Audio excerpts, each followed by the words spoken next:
नमस्कार। देवभूमि के दंगल में आप सभी का स्वागत है। मैं हूं आपके साथ गरिमा वाजपेयी। देवभूमि के दंगल में आज बात होगी धामी सख्त अवैध मदरसे होंगे पस्त।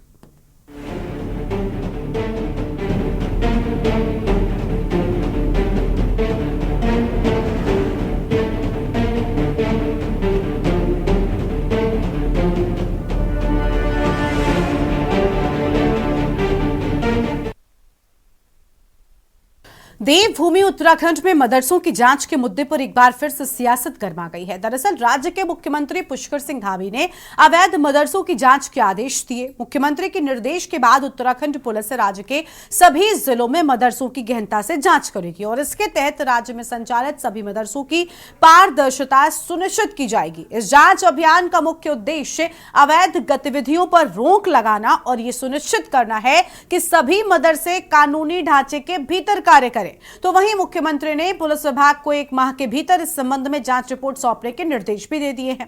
वहीं विपक्ष ने सरकार की इस कार्यवाही पर सवाल उठाते हुए सरकार से दोहरे मापदंड न अपनाने की अपील की है। आपको बता दें कि प्रदेश में बड़ी संख्या में बिना रजिस्ट्रेशन के मदरसों के संचालित होने की शिकायतें लगातार आ रही हैं।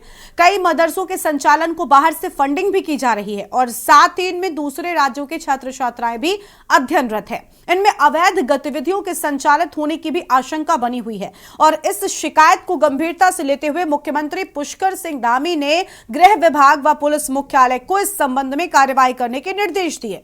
वहीं दूसरी ओर जहां मदरसों की जांच पर बवाल मचा है, अब तक की बात करें तो अल्पसंख्यक कल्याण विभाग के अधिकारियों के मुताबिक ऊधम सिंह नगर जिले में ही 129 मदरसे अवैध पाए गए हैं।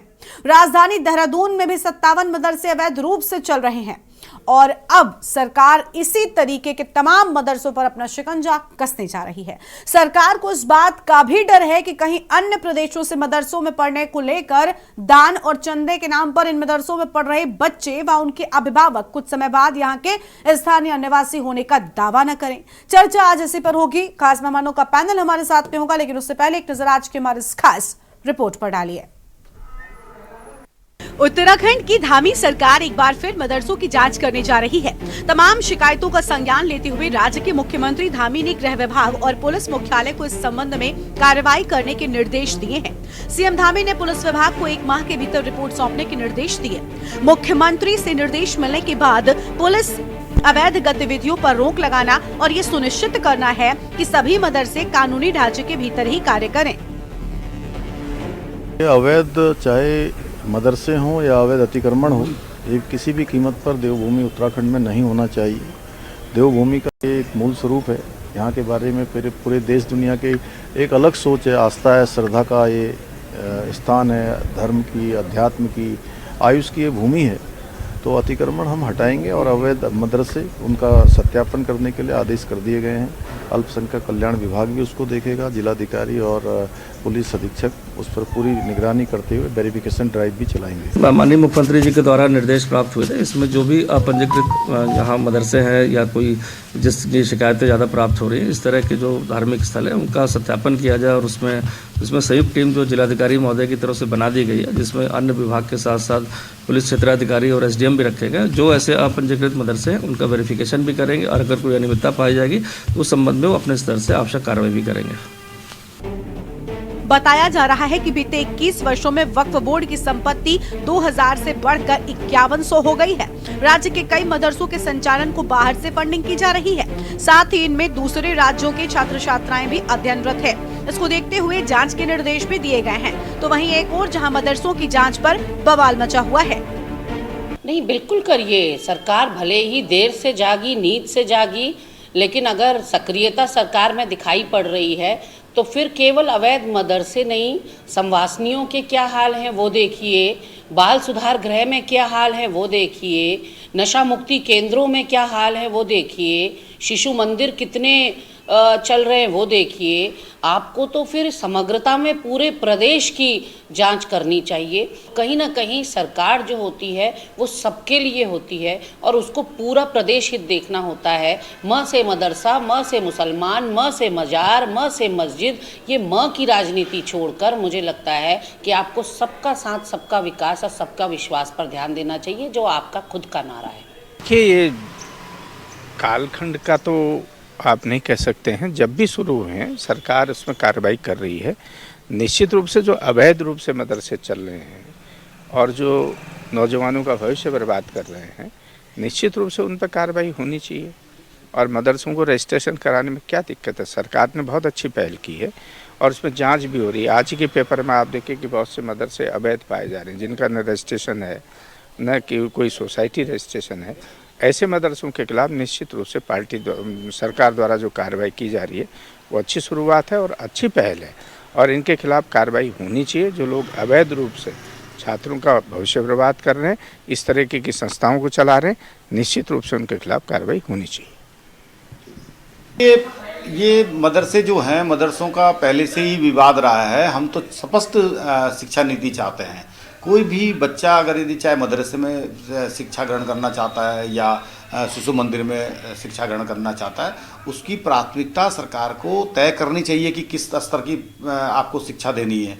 अब आप अवैध और वैध चुनाव में देखोगे तो ये अच्छी बात नहीं है। आपको दीर्घकालीन शिक्षा नीति पर बात करनी चाहिए। आपका कोई भी बच्चा, चाहे वो हिंदू का बच्चा हो या मुसलमान का बच्चा हो, किसी भी मदरसे में कर रहा हो या शिशु मंदिर में शिक्षा ग्रहण कर रहा हो, उसका भविष्य सुनिश्चित करना सरकार का काम होता है। लेकिन केवल चुनाव में इसे मुद्दा बना देना, वो भारतीय जनता पार्टी की नीयत पर खोट प्रकट करता है।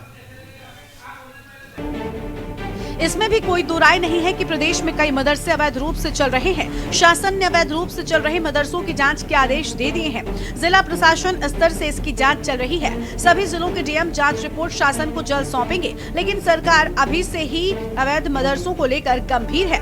आपको बता दें कि इन मदरसों में 25 से लेकर 141 तक की संख्या में बच्चे पढ़ रहे हैं। कहीं ऐसा न हो कि इस तरह बढ़ती संख्या सरकार की सरदर्दी न बन जाए और कुछ समय बाद अन्य राज्यों से आकर पढ़ने वाले बच्चे ही स्थानीय होने का दावा न करें।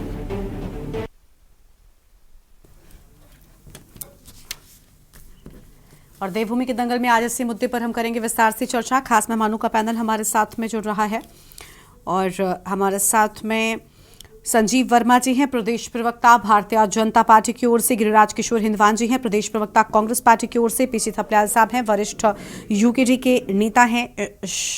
और साथ ही शमूम कासमी साहब हैं हमारे साथ में, अध्यक्ष हैं उत्तराखंड मदरसा बोर्ड की ओर से।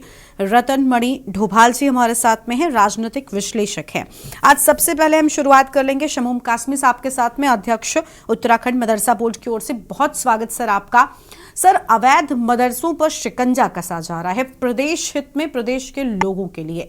इस कदम को आप किस तरीके से देख रहे हैं? क्योंकि विपक्षी कह रहे हैं कि मंशा ठीक नहीं है सरकार की। क्या आप नहीं इस बात को स्वीकारते कि जो अवैध मदरसे हैं, हम बार बार कह रहे हैं अवैध शब्द का इस्तेमाल करें, अवैध मदरसों पर अगर शिकंजा कसा जा रहा है तो दिक्कत क्या है? माननीय मुख्यमंत्री श्री पुष्कर सिंह धामी जी एक ऐसे व्यक्ति हैं जो सबको साथ लेके चल रहे हैं और देवभूमि उत्तराखंड राज्य को वो एक आदर्श राज्य स्थापित करने में उनका जो बहुत बहुमूल्य योगदान है, या जिस तरह से उन्होंने मेहनत की है। आज देवभूमि के में आप किसी तरफ चले जाइए, सबका साथ, सबका विकास, सबका विश्वास, सबका प्रयास, बहुत तेजी से इन तमाम विकास के कार्यों को आगे बढ़ा रहे हैं। और माननीय प्रधानमंत्री श्री नरेंद्र मोदी जी के उस विजन को कि मुसलमानों के एक हाथ में कंप्यूटर, दूसरे हाथ में कुरान, वो उसे बहुत सुचारू रूप से आगे बढ़ा रहे हैं। आपको बताएं कि हम माननीय मुख्यमंत्री श्री पुष्कर सिंह धामी जी के नेतृत्व में, उनके मार्गदर्शन में हमने 2023 में एनसीईआरटी का सिलेबस लागू किया और उसमें बच्चों ने बहुत अच्छा प्रदर्शन किया। मैं ये समझता हूं कि मदरसा बोर्ड आज जिस तरह से काम कर रहा है, तमाम उत्तराखंड राज्य के मदरसों को अपना नियमित तौर से रजिस्ट्रेशन कराना चाहिए। और माननीय मुख्यमंत्री श्री पुष्कर सिंह धामी जी का ये आदेश ये स्वागत योग्य है और बहुत ही अभिनंदन करते हैं हम इसका कि कोई भी मदरसा अनियमितता के साथ ना रहे। वो उन्हें क्या दिक्कत है कि वो अपना रजिस्ट्रेशन कराएं और नियमित तौर से रहें। दूसरी बात यह है कि हमारा जो उत्तराखंड राज्य है, वहां हमारे राज्य के अंदर बहुत सारे बाहर के बच्चे पढ़ रहे हैं, जैसे आपने जिक्र किया, तो उनके डॉक्यूमेंट का सही होना, उनके आधार कार्ड वगैरह का सही होना, इन तमाम चीजों की वेरिफिकेशन अगर कराई जाए तो इसमें कोई गुनाह नहीं है। और जो लोग ये कह रहे हैं, कांग्रेस ने दरअसल अपने 60 साल के कार्यकाल के अंदर मुसलमानों को मेन स्ट्रीम से काटा है और मेन स्ट्रीम से उन्हें जुदा कर दिया और उसका नतीजा ये है कि वो विकास से दूर हो गए। आज भारतीय जनता पार्टी की जहां जहां सरकारें हैं और विशेषकर उत्तराखंड की सरकार बगैर किसी भेदभाव के तमाम माइनॉरिटी के विकास के लिए संकल्पबद्ध है। और यही वजह है कि आप देखिए कि किसी जगह माननीय मुख्यमंत्री श्री पुष्कर सिंह धामी जी किसी जगह भेदभाव नहीं करते हैं। आप उठा के देखिए कि मुसलमानों को मास रूट पे जाता हूं और जाने के बाद जो मेरे सामने जो सच्चाई आई है कि शौचालय ज्यादा मुसलमानों के बने, आयुष्मान कार्ड जो है क्योंकि बीमार कमजोर ये हैं उनका इस्तेमाल हुआ। तो मैं आज ये कहना चाहता हूं कि मदरसों के अंदर हमने माननीय मुख्यमंत्री जी के नेतृत्व में, और आप आने वाले दिनों में देखेंगे कि ये मदरसों में पढ़ने वाले बच्चे जब जाकर के मदरसों में उपदेशक बनेंगे तो ये इंजीनियर, डॉक्टर, आईएएस और आईपीएस की काबिलियत भी पैदा करेंगे अपने अंदर, और ये राष्ट्रवादी विचारधारा को जिएंगे और राष्ट्र को आगे रखेंगे। इनके माध्यम से आप ये देखेंगे जब इनका लालन पालन जो है इस तरह से होगा कि हम उन्हें हर तरह से लेस करेंगे। तो हमने एनसीईआरटी को लागू करके माननीय मुख्यमंत्री जी के नेतृत्व में आगे बढ़ा रहे हैं। तो जांच एक स्वाभाविक प्रक्रिया है, हमें जानने की जरूरत है कि उनके स्रोत क्या हैं, उन्हें बताना चाहिए इस बात को, और उन्हें इस बताने में दिक्कत क्या है। वो जब मदरसों में एजुकेशन ट्रांसपेरेंसी की दी जाती है, अगर आपके ये हम पूछ रहे हैं या हमारा शासन प्रशासन पूछ रहा है कि आप बताएं कि आपका स्रोत क्या है, तो आपको बताना चाहिए, आपको सारी डिटेल देनी चाहिए। इसमें कांग्रेस ने जो ये टाइमिंग की बात कर रहे हैं, ये है कहां, कहीं धरातल पर नजर नहीं आ रहे। भारतीय जनता पार्टी ने जिस तरह से सारे लोगों का विकास को प्राथमिकता दी है, मुसलमानों को वो वोट बैंक नहीं समझते, वो उनका तुष्टिकरण नहीं करते, बल्कि रियलिटी में संतुष्टिकरण सारे प्रदेश में चल रहा है। और जब वो मुख्य धारा से जुड़ रहे हैं तो कांग्रेस को परेशानी हो रही, क्योंकि इन्होंने अपने 60 साल के कार्यकाल के अंदर उन्हें वोट बैंक बनाया। और मैं एक चैलेंज के साथ ये बात कह रहा हूं कि आज पूरा भारत दंगा मुक्त है, पीस है। उसका नतीजा है कि 50 से ज्यादा बच्चे यूपीएससी में मुसलमानों के आ रहे हैं, कमजोर घरों के आ रहे हैं, और मदरसों के अंदर गरीब घरों के बच्चे पढ़ते हैं। मैं दावे के साथ ये बात कह सकता हूं कि आने वाले दिनों में मुसलमान बहुत तेजी के साथ भारतीय जनता पार्टी और उनकी सरकारों के जो निष्पक्ष कार्य हैं उन्हें देख करके वो सपोर्ट भी करेगा। और ये कांग्रेस तो कहीं है ही नहीं, इसलिए कि इनके कार्यकाल के अंदर इतने दंगे हुए हैं कि मुसलमानों को भयभीत किया भाजपा से और आरएसएस से। मैं आज पूछना चाहता हूं समूचे मुसलमानों से कि आपको इनके भ्रम में आने की जरूरत नहीं है। आपसे तमाम संचालकों से अपील करता हूं कि आप जब शासन प्रशासन के लोग आए तो आप कोऑपरेट करिए, उन्हें अपनी सारी जानकारी दीजिए, ये जरूरी है और आपके लिए भी जरूरी है।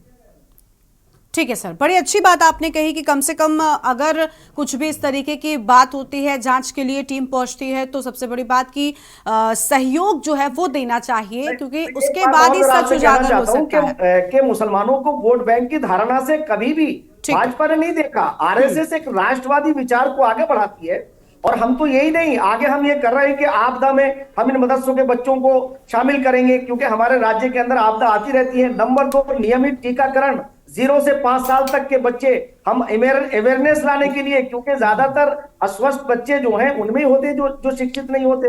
नंबर 3, गाय, हम तो गाय के लिए भी के लिए प्रचार करेंगे कि गाय का दूध जिन माओं को नहीं उतरता वो बच्चों को पिलाया जाए, तो उनकी कमी को, माँ के दूध की क्षति को पूरा करता है।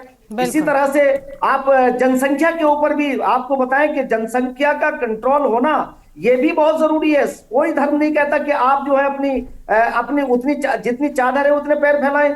तो हम इसमें अवेयरनेस लाने का प्रयास कर रहे हैं, इन्हीं मदरसों के जरिए से, मदरसे मुख्य धारा से जुड़ रहे हैं। तो कांग्रेस को परेशानी हो रही है कि मेन स्ट्रीम से क्यों जुड़ रहे हैं। तो ठीक है सर, आप कांग्रेस से ही जवाब ले लेते, देखिए मुझे तो लगा था कि आरएसएस ठीक है इन्वायरमेंट की बात करती है, पर्यावरण की बात करती है। हिमालय हमारा रक्षक भी है और इन्वायरमेंट के लिए भी हमारे लिए, और ऐसे ही बिल्कुल सर। देखिए आज मुझे बिल्कुल मतलब उम्मीद नहीं थी आपसे इस तरह के जवाब की, लेकिन बड़ी अच्छी बात है कि अगर आप ऐसे सहयोग की बात कर रहे हैं, मदरसों में जब जांच जाएगी उसमें सहयोग करें, बहुत अच्छी बात है। मेरी उम्मीद से बिल्कुल परे आपने जवाब दिया है, और मुझे लगा था कि मैं आपसे सवाल के बाद में बीजेपी के पास जाऊंगी, लेकिन आपके जवाब को सुनने के बाद अब मुझे कांग्रेस के पास आना पड़ रहा है। सर, आपका विरोध एक तरफ, और शमूम जी ने जो बात कही वो आपने सुन ही लिया है मुझे लगता है। गिरिराज जी, मुस्कुरा रहे थे आप, लेकिन बड़े हमले बोल दिए शमूम जी ने। अनम्यूट सर, अनम्यूट अनम्यूट कीजिए गिरिराज जी, आपकी आवाज नहीं मिल रही है। बोलिए बोलिए। हेलो। हाँ जी बोलिए। गरिमा जी, अभी जब मैं मदरसा बोर्ड के जो चेयरमैन हैं भाई समूम जो है, अभी उनको सुन रहा था, निश्चित रूप से आज लगभग जितना उन्होंने कांग्रेस पार्टी को कोसा है डिबेट में बैठ के, आज मैं सही बताऊं गरिमा जी, वो स्पोक्स पर्सन लग रहे हैं भाजपा के, प्रवक्ता लग रहे हैं। वो लगातार भाजपा को अप्रिशिएट किए जा रहे थे। निश्चित रूप से गरिमा जी, अगर कोई उत्तराखंड में अवैध मदरसा चल रहा है, कोई बैड एलिमेंट उसमें पनप रहा है, बिना रजिस्ट्रेशन के कोई अगर मदरसा चल रहा है, तो निश्चित रूप से शासित इस समय जो है भाजपा है, रूल कर रही है बीजेपी। धाकड़ धामी साहब उसको लीड कर रहे हैं पार्टी को। तो सरकार का दायित्व तो बनता है कि निश्चित रूप से ऐसे मदरसों को चिन्हित किया जाए जहां वाकई बिना रजिस्ट्रेशन के वो चल रहा है या कोई बैड एलिमेंट उसमें पड़ रहा है। इस बात को करण महाराज जी के नेतृत्व में निश्चित रूप से अगर सरकार इस तरह की इनिशिएटिव की तरफ बढ़ रही है तो अप्रिशिएट करेगा, कांग्रेस पार्टी अप्रिशिएट करेगी इस बात को। दूसरी बात गरिमा जी,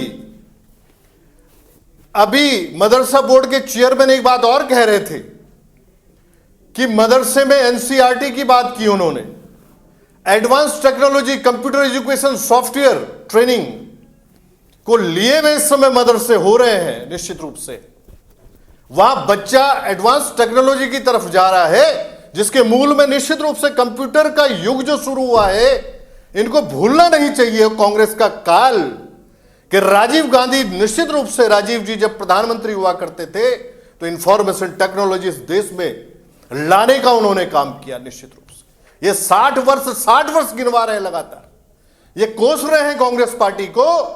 लेकिन निश्चित रूप से अगर वाकई कहीं अगर किसी गरीब की सुध लेने वाली अगर बात अगर कोई रखती है, पार्टी कोई आइडियोलॉजी रखती है और निश्चित रूप से काम करती है धरातल पे, तो कांग्रेस पार्टी ने आज तक काम किया है।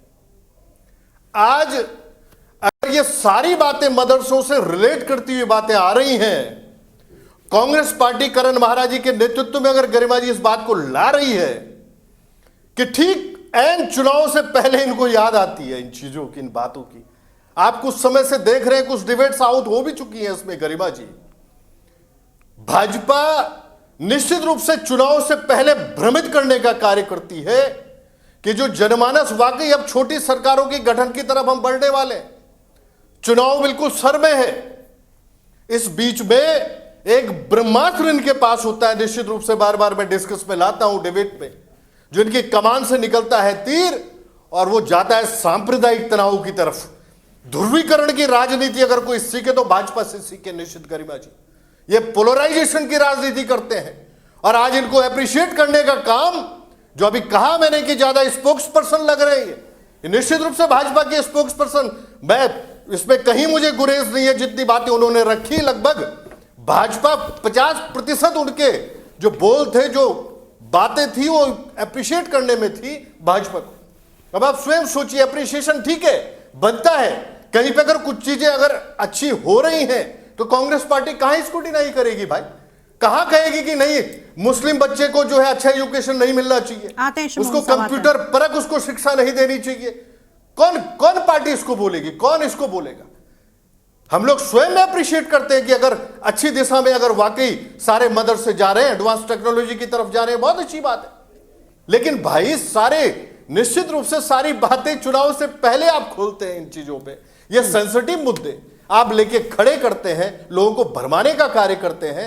आप ये लेकिन बड़ी भूल बात तो जाते यही है ना, हैं कि देखिए उत्तराखंड सुनिए, की जनता आप बहुत अच्छी वाकई इस बातें कर रहे बात को हैं, न- लेकिन गरिमा जी, गिरिराज जी आप जिसके लिए लड़ रहे हैं वही कह रहा है कि हमें खतरा नहीं है, हमें कोई डर नहीं है। आप जिसके लिए दवा लेकर आ रहे हैं वो कह रहा है हम बीमार नहीं है। कैसी विकट स्थिति है, ये बड़ी बात है ना। गरिमा जी, हाँ, गरिमा जी, आज उत्तराखंड में बेरोजगारी चरम पे है।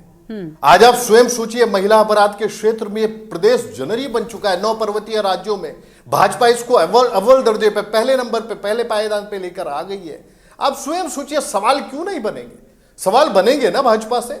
आज अगर भटकाने की कोशिश से चुनाव से पहले करते हैं, अगर वाकई पोलराइजेशन की मैं बात कर रहा हूं, अगर उस तरफ उस ट्रैक को अगर सरकार पकड़े हुए है, धाकड़ धामी सरकार, तो निश्चित रूप से सवाल इनसे बनेंगे, सवाल रखे जाएंगे।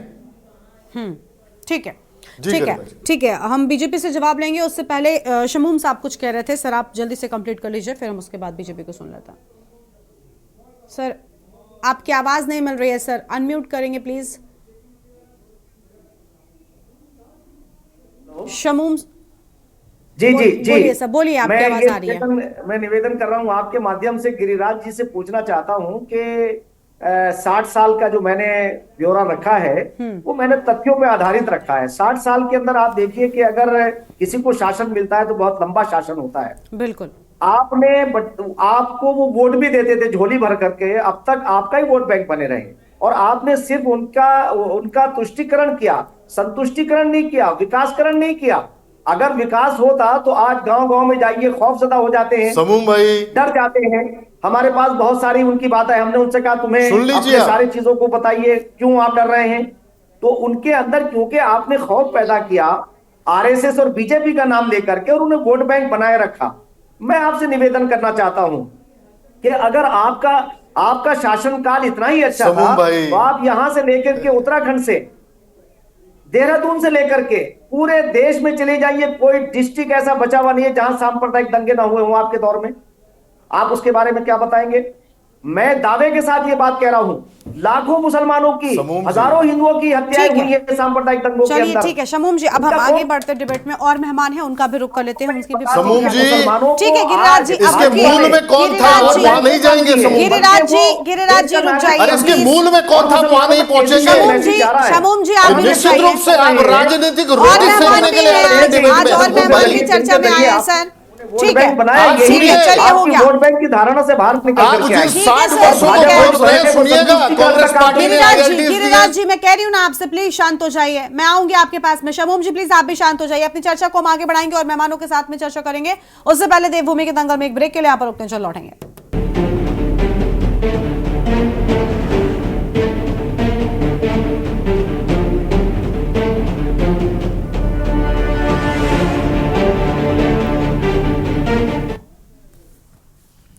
ब्रेक के बाद देवभूमि के दंगल में आप सभी का स्वागत है। खास मेहमान हमारे साथ में लगातार बने हुए हैं, संजीव वर्मा जी के साथ में इस बार शुरुआत करेंगे। संजीव जी, बड़ी बात यह कि विपक्ष की ओर से इस पूरे मामले पर सवाल उठाया जा रहा है, लेकिन अभी हमारे साथ में शमूम कासमी साहब थे जो कि उत्तराखंड मदरसा बोर्ड के अध्यक्ष हैं। उनका खुद कहना है कि विपक्ष को थोड़ा इंतजार करना चाहिए, इस तरीके की चीजें नहीं करनी चाहिए, और जो पूरी विरोध के स्वर उठ रहे थे उस पर ही उन्होंने उल्टा सवाल उठा दिया। लेकिन सरकार की मंशा क्या है? अवैध मदरसों पर आपने शिकंजा कसना शुरू किया है, लेकिन बड़ी बात यह कि जो दावे किए जा रहे हैं कि कहीं ऐसा ना हो ये लोग बाद में यहीं के होने का दावा करने लग जाएं, तो किस मंशा के साथ में एक बार फिर से अवैध मदरसों को लेकर ये मुद्दा उठाया जा रहा है?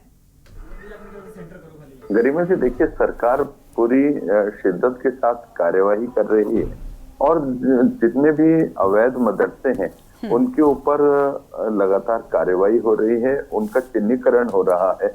अभी तक देहरादून की यदि हम बात करते हैं तो मात्र 4 मदरसे जो जिन्होंने इजाजत ली थी या मान्यता प्राप्त की थी, ऐसे 4 मदरसे केवल पाए गए हैं। बाकी 57 मदरसे अभी तक यहाँ पर अवैध पाए गए। 129 मदरसे उधम सिंह नगर में अवैध पाए गए, और मैं सोचता हूँ अभी जांच का क्रम लगातार जारी है, और ऐसा नहीं है कि अभी निकाय के चुनाव आरंभ हुए हैं और अभी ही मदरसों का ये जो चिन्हीकरण और जांच की जो कार्यवाही है अभी आरंभ हुई, ये इस कार्यवाही को आरंभ हुए मैं सोचता हूँ लगभग महीने 2 महीने से ज्यादा का वक्त बीत चुका है। और देखिए चुनाव आ रहे हैं तो ऐसा नहीं है कि चुनाव आएंगे तो कोई भी कार्यवाही किसी उस पर चल रही है तो जो प्रोसेस चल रहा है तो उसके ऊपर ब्रेक लग जाएगा, ऐसा तो बिल्कुल नहीं हो सकता। और जो मदरसों के चिन्हीकरण की जो कार्यवाही चल रही थी उसमें अगर बीच में चुनाव आ जाता है तो मैं सोचता हूँ उस कार्यवाही को रोका नहीं जा सकता। लेकिन मैं कांग्रेस पार्टी से पूछना चाहता हूँ कि आपका पक्ष क्या है, आप ये बताएं। आप जो अवैध मदरसे हैं उनको यहाँ पर चलने की लगातार इजाजत देना चाहते हैं? क्या आप चाहते हैं कि यहाँ पर अवैध मदरसे चलते रहें या उनके ऊपर कार्यवाही होनी चाहिए? आपको अपना पक्ष मैं सोचता हूँ स्पष्ट करना चाहिए। और अवैध मदरसे हैं तो उनके ऊपर कार्यवाही क्यों नहीं होनी चाहिए? ये वही कांग्रेस पार्टी है जो चिट भी मेरी पट भी मेरी। जब आप 10 सालों तक आपकी सरकार यहाँ पर रही उत्तराखंड में, आपने जितने भी तमाम इस प्रकार के अवैध मदरसे हैं उनके ऊपर कोई कार्यवाही नहीं करी, बल्कि उनको बढ़ावा देने का काम किया। आपने जो हमारे मुस्लिम बच्चे हैं उनको मुख्य धारा से अलग करने का जो एक आप लोगों ने षड्यंत्र किया, और वो षड्यंत्र का एकमात्र जो उद्देश्य था वो तुष्टीकरण की राजनीति, ताकि आप मुस्लिम वर्ग को अपना एक वोट बैंक के रूप में आप केवल मानते हैं। आपको ना तो उनके मानसिक, आर्थिक और सामाजिक स्तर को ऊंचा करने का आपके दिमाग में कभी कोई सोच थी, ना है ना रहेगी। आपका उद्देश्य केवल और केवल तुष्टीकरण की राजनीति करना, उनको अपने वोट बैंक के रूप में लगातार इस्तेमाल करते रहना, ना उनका आपने कभी शैक्षिक स्तर को ऊंचा करने का काम किया, ना। अरे संजीव जी, पोलराइजेशन की राजनीति आप करते हैं, ध्रुवीकरण की राजनीति आपकी केंद्र में सरकार थी। ठीक है गिरिराज जी, थोड़ा इंतजार करिए। अभी स्वर्गीय मनमोहन सिंह जी के द्वारा ये बोला गया कि देश के संसाधनों का पहला 12% का जो अधिकार है वो अल्पसंख्यकों का होगा, और उसमें भी विशेष तौर से इंगित करते हुए उन्होंने कहा था कि मुसलमानों का। तो आप तो सीधे सीधे एक तरह से तुष्टीकरण की राजनीति लगातार करते आए हैं, चाहे केंद्र की हम बात करें चाहे राज्य की बात करें। अभी जो विधानसभा का विगत में चुनाव हुआ है 2022 में, उस समय जहाँ भारतीय जनता पार्टी हम लोग लगातार विकास की और तमाम इस प्रकार की बातें कर रहे थे, विकास की और जन भावनाओं की बात कर रहे थे, आप केवल और केवल मुस्लिम यूनिवर्सिटी की बात कर रहे थे, आप जुम्मे की नमाज की छुट्टी की बात कर रहे थे। तो आपका कथनी और करनी और जो आपकी मानसिकता है वो पूरी की पूरी एक धर्म की राजनीति करने का आपका जो लगातार एक उद्देश्य आपके दिमाग में रहता है। आप यहाँ उत्तराखंड जो देवभूमि है, यहाँ पर आप डेमोग्राफिक चेंज लाने की लगातार पैरवी करते हैं, उसकी लगातार कुचेष्टा करते हैं। यहाँ लव जिहाद और लैंड जिहाद और तमाम प्रकार के जो जिहाद हैं उनको बढ़ावा देने का आप लोग काम करते हैं। जब वन फूलपुरा में जब अतिक्रमण को लेकर दंगा होता है वहां, और जब जो दंगाई पूरे थाने के ऊपर लगातार पथराव कर रहे होते हैं, उनके ऊपर गोलीबारी कर रहे होते हैं, तो आप उनकी ढाल बनकर वहां पर खड़े हो जाते हैं। तो आपका पक्ष अच्छे से समझा जा सकता है। जब बाटला हाउस की बड़ी कार्यवाही होती है, तब जब आतंकवादी वहां पर मारे जाते हैं तो कांग्रेस की कितना भरमाओगे उस समय, अरे जनमानस को कितना भ्रमित करोगे आप लोग भाजपाइयों कि हमारे क्या स्थितियां आपने इस देवभूमि की बना दी है संजीव जी, मारे गए। इस प्रकार आपकी पार्टी को शर्म आनी चाहिए। 123 करोड़ की बेशकीमती जो संपत्तियां हैं, 2014 का जिस समय लोकसभा का चुनाव हो रहा था, 123 करोड़ की बेशकीमती संपत्तियां आप वक्फ बोर्ड को स्थानांतरित कर देते हैं। 500 करोड़ रुपए का कॉर्पस फंड। ठीक है, चलिए अभी गिरिराज जी, आपके गिरिराज जी काउंटर कर लीजिएगा। ठीक है। और सनातन ठीक है संजीव जी। धर्म के ऊपर जो आप लोग देखिए सनातन धर्म की बात नहीं है संजीव जी। शासनकाल में पूरे प्रदेश भर में, पूरे देश भर में, आप चाहे मलियाना की बात करें, चाहे मुरादाबाद की बात करें, भागलपुर की बात करें, जहानाबाद की बात करें, गरिमा जी इनको चुप करवाइए। और ऐसे ठीक है सर, हाँ सर आपको भी बोलने का मौका मिला था, आप काउंटर कर लीजिएगा। ठीक है संजीव जी, चलिए और मेहमान है, देखिए और मेहमान भी आए हुए हैं, उनको सुनते हैं। आज बहुत वक्त मैंने कांग्रेस को दिया और उसके पहले शमून साहब थे, जल्दी से सर। आप देखिए 3-3, 4-4 महीने आपके शासनकाल में कर्फ्यू लगे रहते थे। आपको किस दिशा में इस देश को लाने का आप लोगों ने काम किया? चलिए बात कांग्रेस ने क्या किया इस पर कम करेंगे, अगर चर्चा उस पर कम करेंगे तो ठीक रहेगी। अवैध मदरसों पर रहते हैं, कितना झूठ परोसेगी जनमानस के बीच में। ठीक है गिरिराज जी थोड़ा इंतजार कर लीजिए, अभी और मेहमान है वो भी बोलेंगे, उसके बाद आप काउंटर कर लीजिएगा। हो गया अभी देखिए थपलियाल साहब हैं, रतनमणि जी हैं, इनको भी जोड़ना है ना चर्चा में। संजीव जी हो गया, प्लीज अब माफ कर दीजिए। थपलियाल साहब का रुख करेंगे। थपलियाल साहब यूकेटी के वरिष्ठ नेता हैं, बहुत स्वागत सर आपका। थपलियाल साहब, ये जो सरकार की ओर से मदरसों को लेकर कदम उठाया गया, विपक्षी कह रहे हैं चुनावी एजेंडा है, चुनाव में और चीजों पर ध्यान ना जाए, चुनाव से पहले इस तरीके की बातें हो रही हैं, लेकिन अवैध मदरसों को लेकर तो पहले भी ये कदम उठाए गए थे। कौन सही नजर आ रहा है आपको? देखो, जहां तक इस राज्य का बहुत अभागा दौर चल रहा है कि जब कभी भी जनता कुछ आवाज उठाती है, मांग करती है, उसकी बजाय में हमको कभी मजहार तोड़ने का संदेश देते हैं, कभी यूसीसी का संदेश देते हैं, कभी ये जो मदरसों की अवैध और वैध का संदेश हमारे मुख्यमंत्री देते हैं। उनकी प्रशंसा अभी करते हुए बोर्ड के चेयरमैन लग रहे थे। मेरे को बड़ा हंसी आ रही थी कि किस तरह से एक व्यक्ति जो ये जानता है कि उसकी कौम को किस तरह से टारगेट कर कर दीवार में लगाया जा रहा है, वो व्यक्ति किस तरह से 100 वाक्य मानो कितनी बार मुख्यमंत्री जी किया, तो मेरे को बड़ा अजीब लग रहा था कि यही बात अगर हमारे वो हिंदूवादी लोग सुन रहे होंगे जो बहुत खुश होते हैं कि भारतीय जनता पार्टी हमारे लिए एक ऐसी पार्टी है जो हिंदू राष्ट्र बनाने की बात करती है, उनकी छाती पे सांप रोंद रहे होंगे जब वो देख रहे होंगे कि भारतीय जनता पार्टी का एक चेहरा ये भी है जो वो बोर्ड का अध्यक्ष बोल रहा था। बोर्ड का अध्यक्ष मानो एक चेहरा ये कह रहा है कि मुसलमानों तुम्हारे साथ हम हैं, डोंट वरी, लेकिन हमें वोट देने के लिए तुम्हें जो चाहे हम करने दो, तुम्हारी मस्जिदें हम उजाड़े, तुम्हारे मजहार हम उजाड़े, जो कुछ करें हमें करने दो, और तुम्हारे तो हम हैं। इस तरह से अगर किसी भी राजनीति के, कभी कभी मैं बोलता हूं रावणी अगर चेहरे हैं, तो वो समाज का भला भगवान विष्णु भी नहीं कर सकते। जिस समाज की राजनीति कई चेहरों के साथ समाज के आगे आती हो, बहुत दुख है मुझे, क्योंकि अगर धर्म की बात करें तो मुख्य रूप से चाहे ईसाई धर्म के लोग हों, चाहे हिंदू धर्म के लोग हों, चाहे मुस्लिम धर्म के लोग हों, हर कोई बेसिक अपनी शिक्षा के अंदर अपने धर्म की बात को, क्योंकि धर्म पे विश्वास सभी का अधिक विश्वास होता है और वो समाज के हित में होता है, घृणा के रूप में नहीं होता है।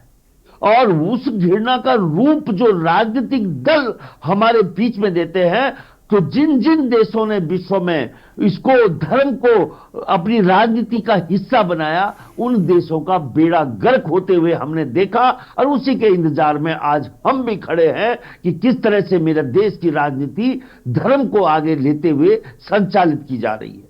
आज सबसे बड़ा दर्द मुझे तब होता है कि आज जब हम वनांतरा की बात करते हैं, जब हम उत्तराखंड में पहाड़ में रिजॉर्ट की बात करते हैं कि किस तरह से यहाँ पे माफियों का एक दौर चल रहा है, हमारी अंकिताओं का किस तरह से प्रयोग और दुष्प्रयोग हो रहा है, किस तरह उनकी हत्याएं हो रही हैं, उस तरह मुख्यमंत्री का ध्यान नहीं जाता।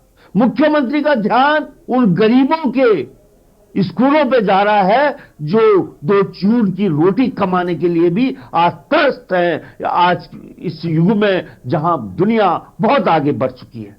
तो उन मदरसों की बात मुझे याद है, उस समय का दौर। Harish Rawat as a CM of Uttarakhand, उस समय एक योजना यूएन से आई थी कि भाई ऐसा हो रहा है कि कहीं ना कहीं आतंकवाद इस धर्म के अंदर ज्यादा हो रहा है, उग्रवाद आतंकवाद जो विश्व के लिए एक चुनौती बनता जा रहा है। ये अमेरिका ने भी समझा और सारे पूंजीवादी देशों ने भी समझा।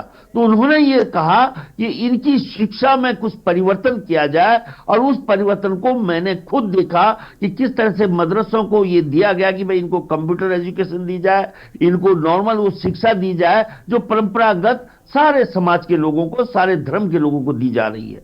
लेकिन आज जो उस समय शब्द वैध और अवैध का नहीं आया था, वैध और अवैध का शब्द जो आता है ये चुभता है दिल में, क्योंकि गरीब किसी तरह से अपना पेट भरना चाहता है। एक ऐसी राजनीतिक दल है कि जो उनको पेट नहीं भरने दे रहा। वो ये चाह रहा है कि मेरे इशारों में उन्होंने हमें ही भिखारी बना दिया। पूरे उत्तराखंडियों को जो इस समय जिनका एक गर्व होता था, जो इतने स्वाभिमानी होते थे कि हमारी माताएं डडवार देती थी, आज वो खुद 5 किलो की लाइन में लगकर शर्मसार होकर मेरा उत्तराखंड आज खड़ा है। इन तमाम सवालों के बीच में इस तरह से जो नफरती दीवारें बीच बीच में हमारे बीचों में खड़ी की जा रही है, और इस तरह के लोग जो पैदा किए जा रहे हैं, जिस तरह अभी वो व्यक्ति चले गए, अच्छा हुआ, नहीं तो मैं उनसे कई सवाल पूछने वाला था, लेकिन वे चले गए हैं, अच्छा हुआ। लेकिन इस तरह कि मैंने अभी जब देखा कि मथुरा प्रसाद जोशी, ये भगवान 1 मिनट में बोल रहा कि इनकी योजनाएं सही है, जो कल तक इनको गाली देता था, इनकी तरफ उंगली करता था। मैं क्या इस तरह की राजनीति देखने के लिए जिंदा रहूं?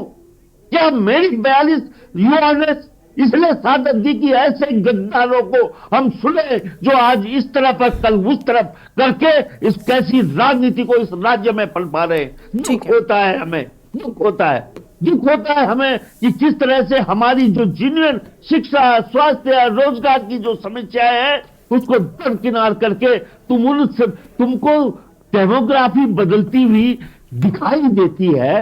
वो डेमोग्राफी जो डिफाइन करना है उसको क्या डिफाइन कर सकता है कोई भाजपा का प्रवक्ता?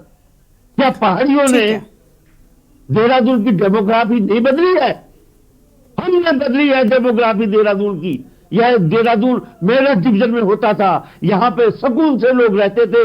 हम राज्य बनने के बाद पलायन होकर देहरादून में आ गए, हमने डेमोग्राफी बदल दी।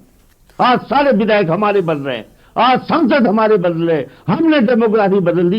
ये किस डेमोग्राफी की बात करते हैं? क्या ये बोल सकते हैं कि कौन सी डेमोग्राफी? ये बोल रहे हैं कि पहाड़ में बदल रही है, जो पहाड़ खाली होता जा रहा, जिस पहाड़ में मकान चिनने वाले लोग नहीं है, जिस पहाड़ में ऐसे लोग नहीं है जो एक बकरा, कुछ सब्जी खिला दे हमको, वो जो लोग कर रहे हैं उनको भगवाने का काम ये करवा रहे हैं, हमें उनसे नफरत करवाने का काम ये कर रहे हैं। जो हमारी सेवा करने के लिए वहां आ रहे हैं उनको हम नफरत की नजर से देख रहे हैं। ठीक है, चलिए अब आज ये सिचुएशन से लेंगे। ऐसा समाज मैं सपने में भी नहीं सोचता था। ब्लड प्रेशर बढ़ जाएगा। ठीक है आराम, ठीक है धपलियाल साहब, हम आते हैं। धपलियाल साहब भावुक हो जाते हैं, कभी भी वो उत्तराखंड से जुड़ी बातें करते हैं तो उनका जो जुड़ाव है वो दिखने लगता है उनके चेहरे पर। चलिए, और मेहमान है उनको जोड़ लेते हैं। रतनमणि डोभाल जी हमारे साथ में है, राजनीतिक विश्लेषक है। रतनमणि जी, क्या अवैध मदरसों पर शिकंजे का जो मुद्दा उठाया गया ये राजनीतिक है? क्या चुनावी एजेंडा है? क्या पोलराइजेशन किए जाने के प्रयास सरकार की ओर से है?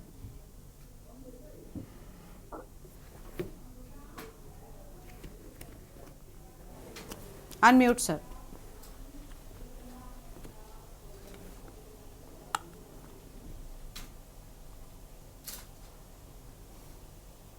रतनमणि जी अनम्यूट कीजिए और फिर अपनी बात शुरू कीजिए।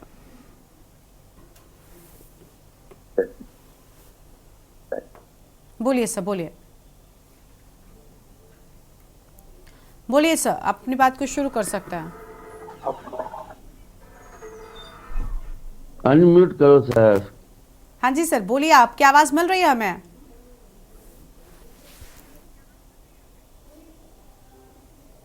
अनम्यूट नहीं कर पा रहे।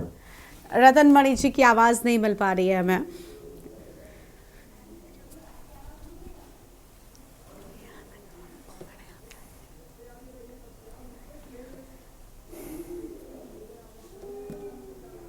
चलिए और मेहमानों का रुख कर लेते हैं, तब तक प्लीज उनकी आवाज को ठीक किया जाए, उनके पास वापस लौटेंगे। संजीव वर्मा जी का रुख करेंगे। संजीव जी, थपलियाल साहब ने जो जवाब दिया वो कुछ और कह रहा है। गरिमा जी देखिए, यहाँ पर बात चल रही थी पोलराइजेशन की, तो पोलराइजेशन करने का काम किसने किया? कांग्रेस पार्टी ने किया।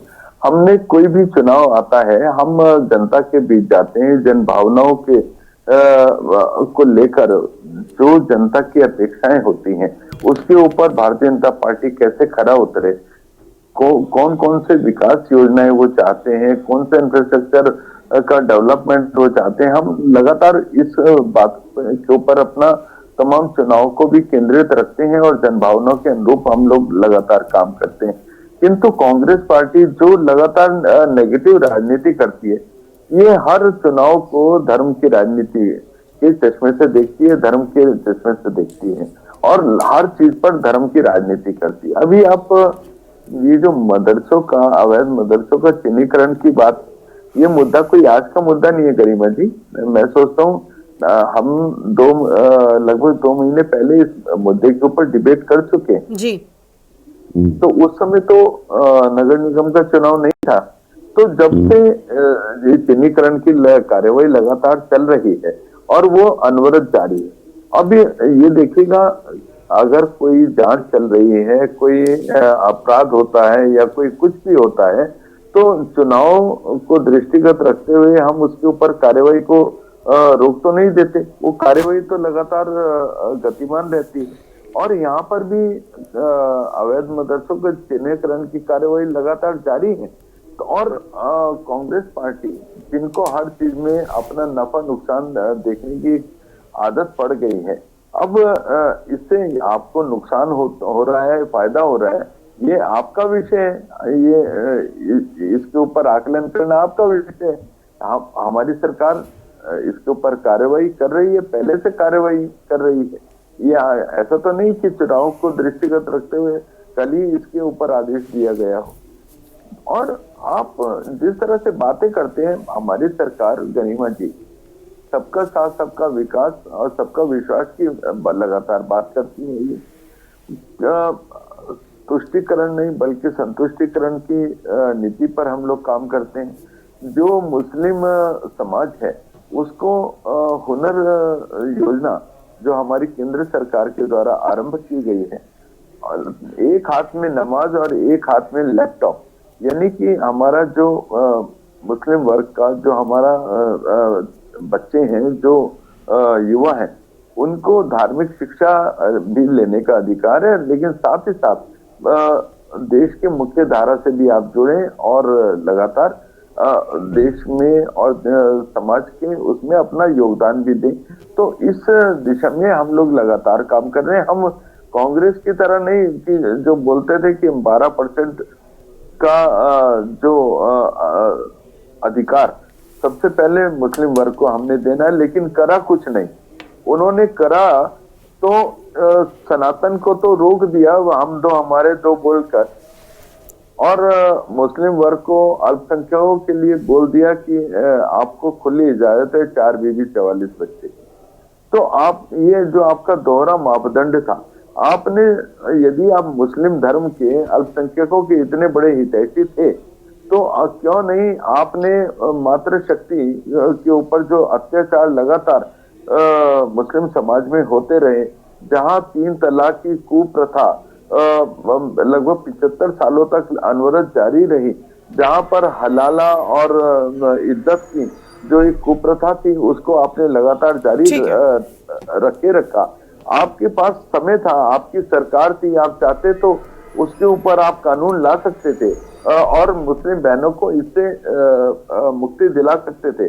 लेकिन भारतीय जनता पार्टी की हमारी सरकार आई, हमने मुस्लिम बहनों को 3 तलाक से मुक्ति दिलाने का काम किया, हलाला इज्जत से मुक्ति दिलाने का काम किया। अभी 26 जनवरी में माननीय मुख्यमंत्री श्रीमान पुष्कर सिंह धामी जी संभवतः यूसीसी उत्तराखंड में लागू करने जा रहे हैं, और उत्तराखंड शायद देश का पहला ऐसा राज्य होगा जहां पर यूसीसी सबसे पहले लागू होगी।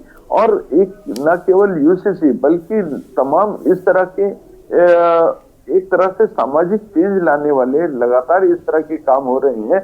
हम चाहे नकल विरोधी कानून की बात करें, हम चाहे मातृशक्ति को 30% आरक्षण की बात करें, हम चाहे आंगनवाड़ियों को पहली बार हमारी जो 40,000 आंगनवाड़ी कार्यकर्तियां हैं उनको 3,000 रुपए तक की मासिक पेंशन देने की पहल हमारी सरकार कर रही है, जो कि अपने आप में एक बहुत महत्वपूर्ण कदम है, जिससे हमारी मातृशक्ति आर्थिक रूप से सुदृढ़ भी होगी और वो एक तरह से अपने आप को